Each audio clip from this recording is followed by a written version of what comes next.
voir, je vais vous faire une surprise. Là, toujours dans le Centre culturel des arts d'Afrique centrale de Kinshasa. Bientôt, ça sera l'inauguration pour ce beau bijou. Les arts vraiment kitoko. Regardez de vous-même. Ce n'est pas encore inauguré, mais donc les amours kitoko. Kitoko vraiment. Ce qui est bandé des abos, donc, que de belles choses. Les arts biloko kitoko yambo kanabiso. On ne cesserait jamais de partager pour faire la découverte de la République démocratique du Congo. Le centre aura des salles de spectacle, aura des salles de cinéma. Donc il y aura beaucoup, plein de choses là-bas. Regardez ces beaux bijoux. Kitoko Wapi. Partagez et aimez la vidéo s'il vous plaît. Merci. Il trouve dans les casseroles de son prédécesseur des trucs bidons qui n'ont pas aidé le pays. Je vous donne un exemple. 500 millions de dollars que M. Kazadi Nicolas, qui s'est pas vendu dans la nature, qui a investi, qui a mis dans l'histoire, cette histoire des centres financiers. 500 millions de dollars, 1,5 milliard. On appelle ça d'ONU. Aujourd'hui, c'est un fantôme. Vous savez pourquoi on appelle d'ONU? Derrière, il n'y a rien. Vous savez pourquoi on appelle ça d'ONU? Parce que derrière, il n'y a rien. Oui, mais sûr. C'est inachevé. Vous allez... Est-ce que vous savez que Jean-Marie parle d'éléphant blanc? Vous allez continuer. Éléphant blanc. Vous prenez Arena. J'ai envoyé une équipe là-bas. Il y a de l'eau. La saison de pluie n'a pas encore commencé. Il y a de l'eau. Ce qui veut dire que première pluie, ça sera... Non, c'est fini. Ça sera le nid de Chegué. C'est plus de 100 millions de dollars en Gouti. Vous allez ici à Mama Yemo, qu'on se le dise. Un hôpital inauguré depuis le mois de décembre dernier, qui n'est pas opérationnel parce que les gens qui sont venus pour équiper cet hôpital ne sont pas payés. Mais Jean-Marie, pourquoi les travaux aujourd'hui, l'État congolais, pour un contrat qui a été signé avec une compagnie Milvest, où cette compagnie devait préfinancer les travaux, mais on a dupé l'État congolais en complicité avec un individu pour que 500 millions de dollars soient décaissés. Pour cette histoire, s'il vous plaît Jean-Marie. Pour compléter, non, à ce stade, il faut rappeler Bélédou que Milvest est en train de solliciter un avenant parce qu'il faut un surplus pour qu'il puisse continuer les travaux. Et aujourd'hui, on a rien dans les travaux. Arriéré de leurs agents, plus de 4 mois impayés. Alors Jean-Marie, 104 millions de dollars pour Arena. Éléphant blanc. Arrêt des travaux. 80 millions de forages. Là, on vous a même demandé de ne plus en parler. Et aujourd'hui, Jean-Marie, quand vous avez posé la question, on vous dit même dans les comptes des Mike qu'il n'y a rien. Non. Et il n'y a rien. Il n'y a rien. Il n'y a rien. Oui. Mais l'argent qu'on a vous voyez maintenant les cartes d'identité depuis que le chef avait sa carte. 700 millions de dollars. Vous voyez comment ce monsieur Nicolas Kassadi a pourri les mandats de Tshisekedi? Non, mais là, bloqué dans les comptes. Et puis je disais au chef de l'État qui nous suit, il dit non, mais quand vous parlez des gens, imaginez que c'était un père des familles. On leur dit, monsieur le père des familles, vous avez pris de l'argent de l'État congolais. Alors on l'appelle père des familles, hein, c'est mieux. Alors nous aussi nous sommes des pères des familles. Qu'est-ce qu'on doit dire? Dans ce pays, doit être jeté en prison que ce monsieur qui a volé 4 coques. J'ai vu condamner un DG là. Et donc, 5 000 $. Pour 5 000 $. Et donc, Jean-Marie, un journaliste qui n'a fait que parler. Malheureusement, le jeune Doudou Famba, qui n'a qu'une trentaine d'années, a trouvé que c'est casserole, qui excelle et qui doit. Les gens disent, mais comment il va avoir ce ton? Il faut qu'il ait ce ton. Mais tu as oublié notre pot de banane qu'on l'a jeté. Il a trouvé plus de 800 millions d'OP déjà signés par Nicolas Kazadi, envoyé à la banque centrale pour décaisser. Et donc, Jean-Marie, plus de 800 millions de dollars. Les OP signés par Nicolas. Et là, lui, il n'a que des pots de banane, mais il se démarque quand même. Je ne parlerai même pas de dette intérieure, monnayage de dette intérieure, etc. Dommages et intérêts. Dommages et intérêts, etc. Et donc, Jean-Marie, je ferme la parenthèse. Alors, tolérer. Le franc, Vous avez dit que Arena, le coût total de Arena, au bazoto de l'Arena, il y a 105 millions de dollars. Tout le monde bâtiment a besoin de 105 millions de dollars Arena. Est-ce que vous avez 105 millions de dollars. Selon ma information à ma possession, le gouvernement congolais ici a foutu un bon wana. Ça dit bateau ba otonga Arena. Bafutaka mbongo te baya lokola ba préfinancer. En croire les informations à ma possession. À moins que je me trompe. Mais d'informations sûres à ce stade-là. 105 millions de dollars. C'est vrai qu'elle contribue à la beauté. Mais ce projet impacte direct dans la social et la population. 105 millions de dollars. Et Félix Kobo Samate, papa Lobaki, le peuple d'abord. Félix Kobo Samate, Sokozu Bokonzi, papa Lobaki, le peuple d'abord. Ça, c'était un avertissement à monsieur. On dit, ne prends pas la boisson, tu vas t'enivrer. Ne t'enivre pas du pouvoir, on t'oubliera. Tu rejetteras le peuple. Et la Cinco a dit ça aussi. N'oublie pas d'où tu viens. Oui, tu viens d'où? Ça, on va l'expliquer. Donc, cher peuple congolais, ne permettons pas à Félix de s'en retenir.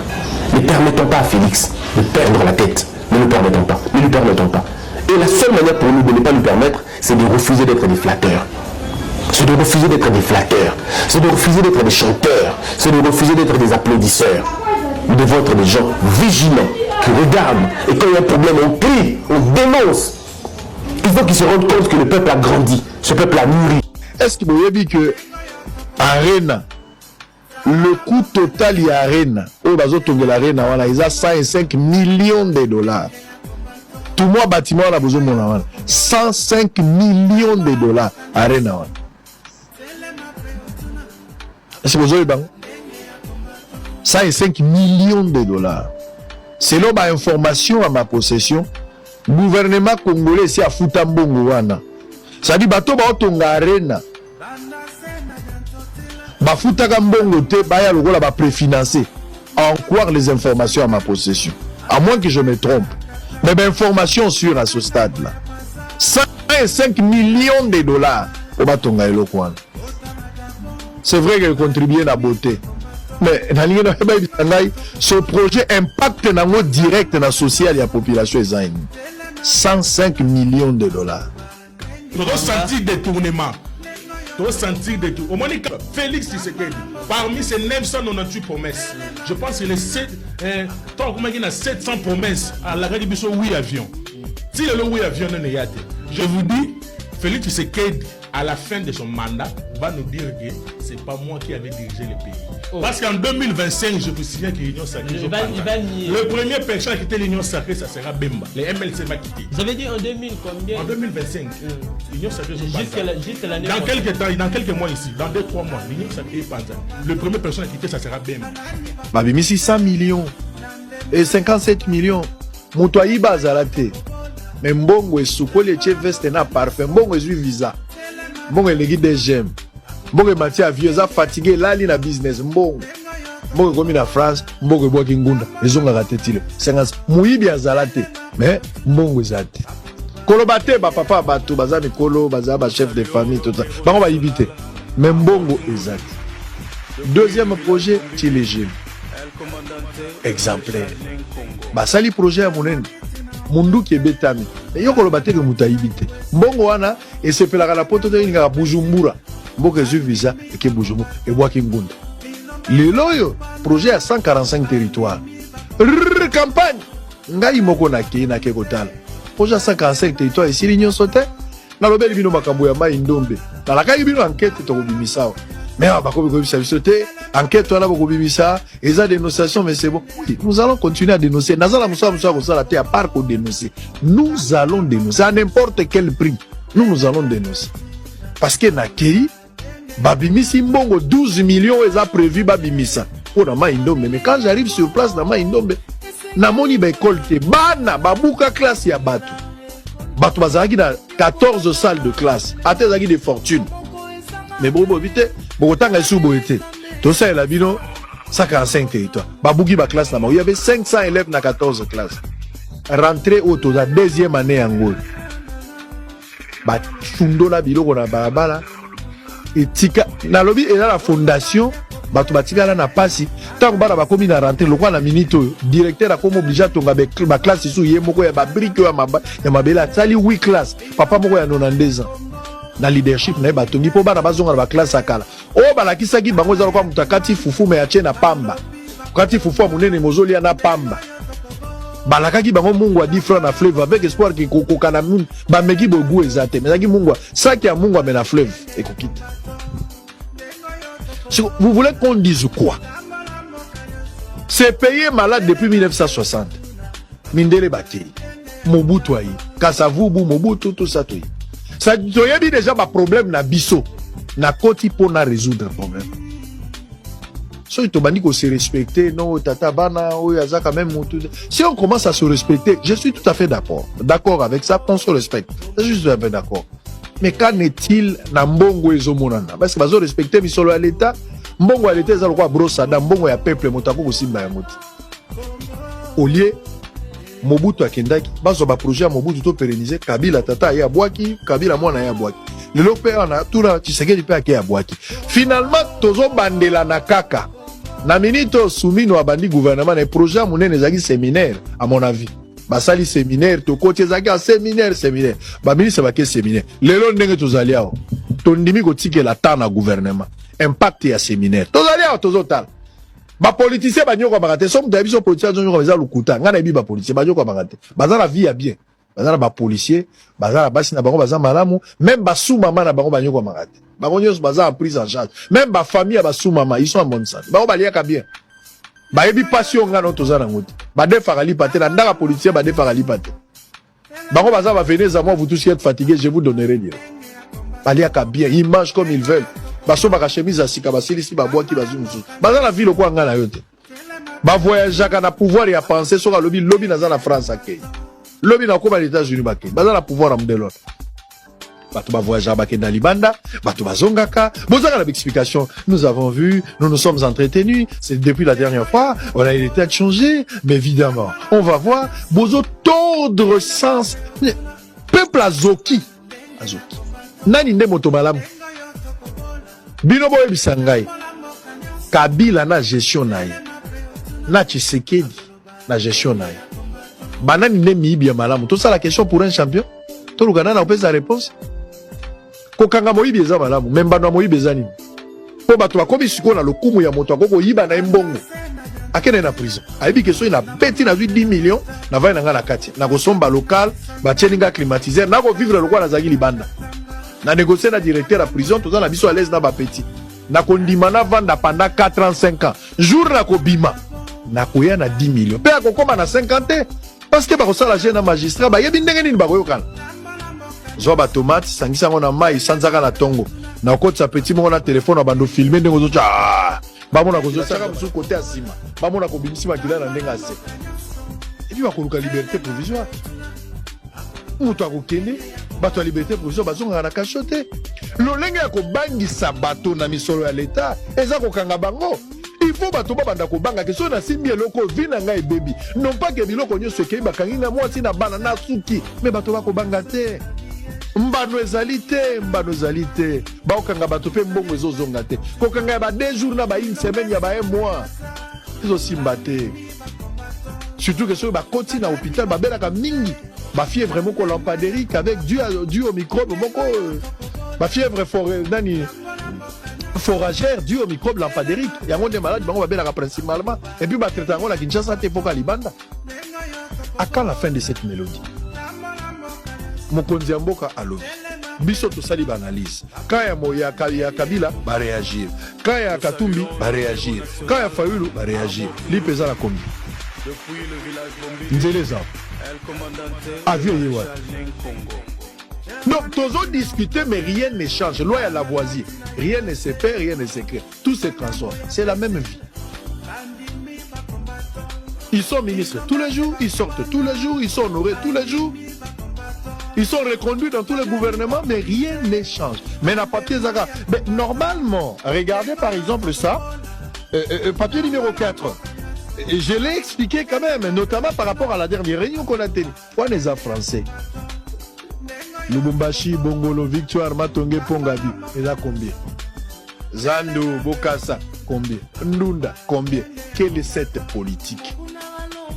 Nani Aibi Yoyo Yaban? Qui a fait ça? Papa Tito. Tito. Qu'est-ce que j'ai fait? Oyibi Yoyo Yaban. Je ne sais pas par quelle magie. Hey! As-tu fait moi manette Reboye? Azo Otala Boloko la Omar Bongo? On n'a absolument aucun lien, ni de famille, ni d'amitié. Akokani na bataille ya ba Omar Bongo. Je ne suis pas convaincu. Siko Tolobani. Vidéo et la Kissa.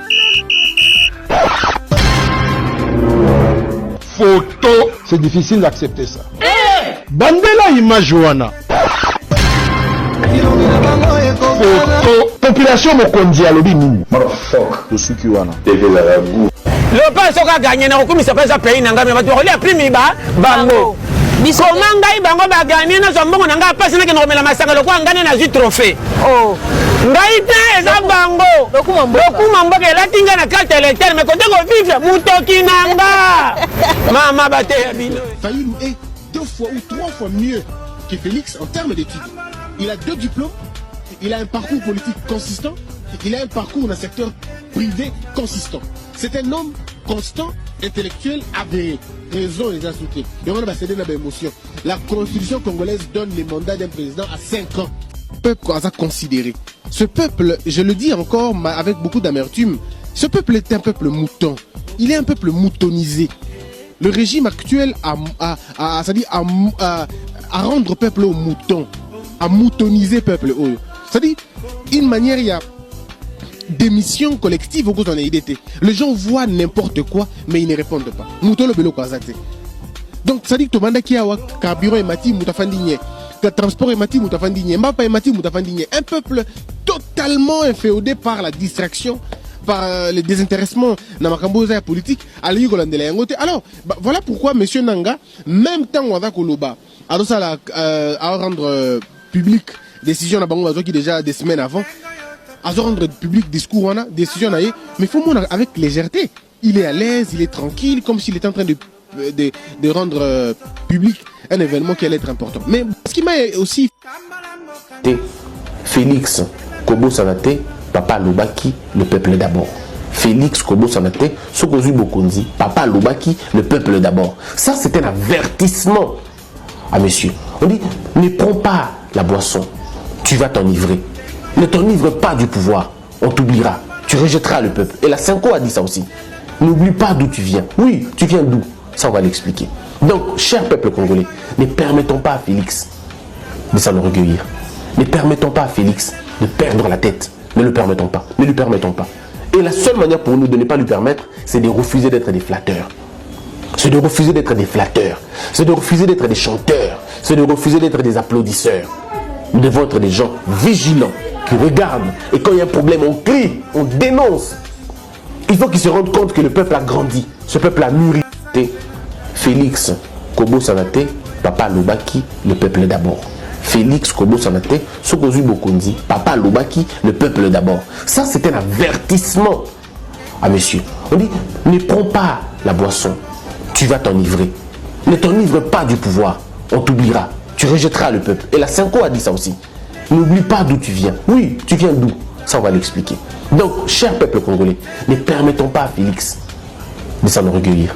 Ne permettons pas à Félix de perdre la tête. Ne le permettons pas. Ne lui permettons pas.